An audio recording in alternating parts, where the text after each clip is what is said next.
Salut tout le monde, c'est Guillaume, j'espère que ça va bien, moi ça va vraiment bien. Je vous montre ce que j'ai vu au salon de l'auto cette semaine.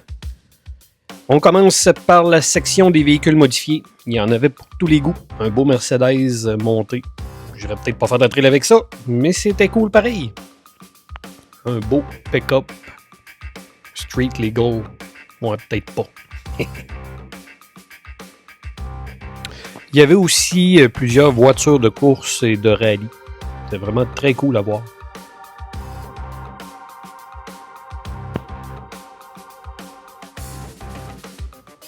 Il y avait aussi le concept du Rapace avec un moteur de Hayabusa. Ça doit être assez fou la ride que ça donne ici. Chez Jeep, il n'y avait vraiment rien de nouveau. Il y avait un Gladiator Rubicon ici là, qu'on voit avec des choc bypass d'origine. Je trouvais ça quand même cool avec la winch, là, tout d'équipement d'origine. Là. Mais rien de vraiment nouveau là, au niveau de Jeep.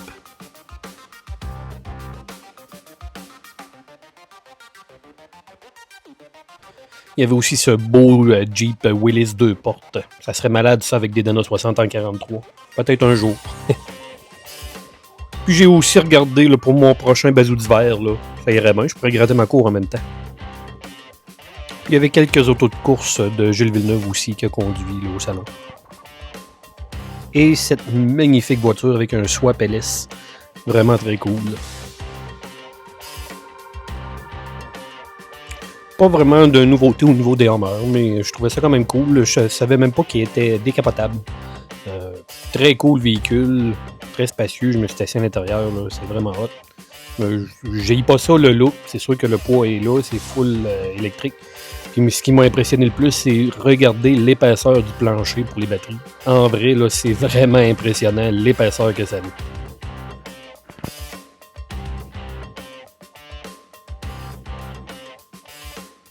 Il y avait aussi le Denali électrique qui est là avec le panneau en arrière des sièges qui rouvre. Là. Mettons, on va se le dire bien franchement, il n'y a personne qui va traîner sa motoneige de même. Ça n'a aucun bon sens. Là. Voyons donc l'hiver que tu vas monter dans les Mont-Valin de même. Les plus beaux pick-up selon moi du salon. Il y avait le Sierra, puis plus tard on va voir aussi le Silverado. Là.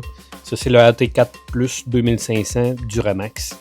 Écoute, des machines de fou. Là. Écoute, un pick-up de rêve. Je les aime vraiment. L'intérieur est vraiment beau. C'est vraiment sa couche. Il y avait également les AT4 en version 1500 qui était vraiment cool. Et la version Canyon un petit peu plus petite qui était vraiment très beau aussi. Ça, là, les chums, là, c'est mon coup de cœur du salon. Le Chevrolet Silverado 2500 HD ZR2 Bison. Écoute, ça grosse coche. Le pick-up de rêve, à part le prix, là. Mais écoute, c'est juste parfait. Avec un Duramax dedans, ça serait le setup parfait pour traîner mon Jeep. C'est à peu près la seule affaire que je serais prêt à changer mon vieux Ford de ma vieille plateforme pour. Là. Écoute, l'intérieur est complètement débile. Que le même intérieur que le Sierra, là, mais complètement débile. Le setup, la couleur, j'adore ça. Le ZR2 Bison, il y avait le rack en arrière avec la tente de toit. Le kit Van Packers en arrière avec le tiroir qui rouvre au complet, avec le barbecue intégré dedans. Écoute, c'est vraiment sa grosse couche. Là. Je me verrais traîner mon Jeep avec ça, là, puis aller au Moab ou n'importe où avec ça. Là. Écoute, ça serait débile. Le seul défaut, normalement, le ZR2, quand tu l'as dans le 1500, il y a les lockers électriques en avant et en arrière. Mais dans le 2500, j'ai parlé avec le représentant, il y a juste un locker électrique en arrière, il n'y en a pas en avant. C'est un peu bizarre, mais de toute façon, écoute, on s'entend qu'on ne devrait pas faire de trail avec ça, là, mais ça serait le touring parfait. Chez Ford, il n'y avait pas grand-chose. J'ai trouvé qu'ils n'ont pas mis l'emphase ben sur le salon. Il y avait 2 Broncos. Il y avait un Raptor. Là, il y avait le Badland. Le Badland est beaucoup plus beau que le Raptor. Les seules nouveautés, c'est, je pense, des couleurs de toit qui changent. Des couleurs de carrosserie. Là, mais à part de ça, aucune nouveauté au niveau de Ford. Et même au niveau des pick-up, là, il me semble qu'il n'y avait pas grand-chose de montrer au salon. Il y avait les Rangers. J'adore, je trouve ça vraiment beau, par exemple, les nouveaux Rangers. L'intérieur est vraiment sa coche. L'ancien modèle, l'intérieur était le même genre qu'un Ford Escape. Je trouvais qu'on était assis comme d'un auto. Là, on a vraiment plus une vibe de pick-up. Là, ici, ce qu'on voit, c'est l'édition Raptor, là, qui est vraiment cool. Mais sinon, à part de ça, il y avait quelques pick-up électriques des Lightning.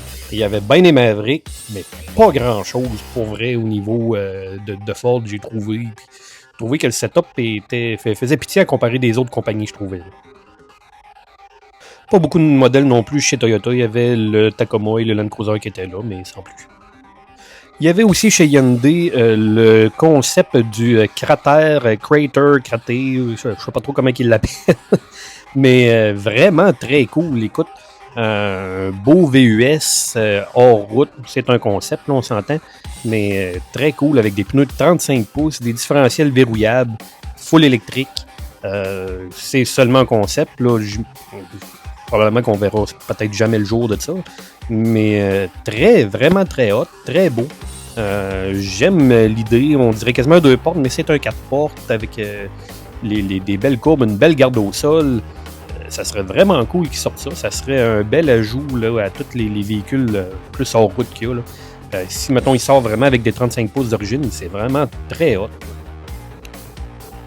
Je suis pas nécessairement un très grand fan de la marque Hyundai en général, mais je dois avouer que le design est vraiment hot. Là. Ils l'ont côté esthétique, là, c'est vraiment très beau.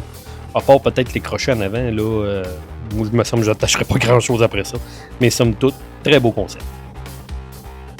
Ici, on a un bel exemple là, des compagnies. Il y en avait d'autres aussi qui faisaient ça, là, qui profitent de l'engouement du off-road et de l'overlanding un peu, là, pour sortir des véhicules badgés hors route ou off-road. Mais on s'entend que ça n'a absolument rien d'un véhicule hors route, là, à part les badges. Ça a des genres de mag simili-bedlock, mais ça n'a aucune garde au sol, des pneus de route. Allez pas faire du off-road avec ça. Achetez pas ça en pensant hey, on va aller faire de la trail. Là. C'est vraiment pas fait pour ça. Là. C'est un peu ridicule. Là. Puis Nissan font des très bons véhicules, des très beaux. Là. Mais juste ça, le badging comme ça, puis les autres compagnies, pareil, là, ça n'a aucun bon sens. Chez Infiniti, on avait le concept là, du QX80. Un vraiment très beau véhicule, un peu surélevé avec des plus gros pneus. J'adore la couleur, tout. Mais ce qui était vraiment frappant et impressionnant, c'est la grosseur du véhicule. Là. Je dirais que c'est genre une minivan plus off-road un peu. Les portes, c'était immense. Le body est gros après ça. C'était vraiment impressionnant. Là. La hauteur aussi, là, la boîte, là, ça a l'air de rien, là, mais vraiment haute, là, surélevée. Là. C'est mais vraiment très beau, par exemple. C'était à peu près dans les seuls concepts vraiment. Là, il y avait le Hyundai et les Infiniti. Il n'y avait pas beaucoup de concept cars au salon là, en général. On tombait finalement dans la dernière section du salon qui était la section plein air. Avec, il y avait le Toyota ici, Tacoma, qui montrait toutes les options de série qu'on peut avoir chez Toyota pour le Tacoma. Tout ce qu'on voyait sur le pick-up, c'est vraiment toutes des options qui pouvaient être installées chez le dealer garanti. Donc c'était vraiment très cool. Il y avait aussi, on revoyait beaucoup des pick-up qu'on a vus auparavant, des GM, il y avait des Rangers avec toutes des racks et des tentes de toit. Vraiment pour le overlanding, c'était vraiment très cool. Il y avait le beau petit trailer aussi de overlanding qui donne beaucoup d'espace avec la tente en arrière là, pour ceux qui font beaucoup de camping. C'était vraiment très cool. Et pour finir, il y avait les sprinters 4x4 tout aménagés. Pour ceux qui trippent sur la van life, là, vraiment très cool, là, mais des gros véhicules là, très hot. Avec un très beau salon de l'auto à Montréal, j'ai vraiment bien aimé. Et mon coup de cœur va vraiment pour le Silverado ZR2 2500 Duramax. Le plus beau véhicule du salon, selon moi.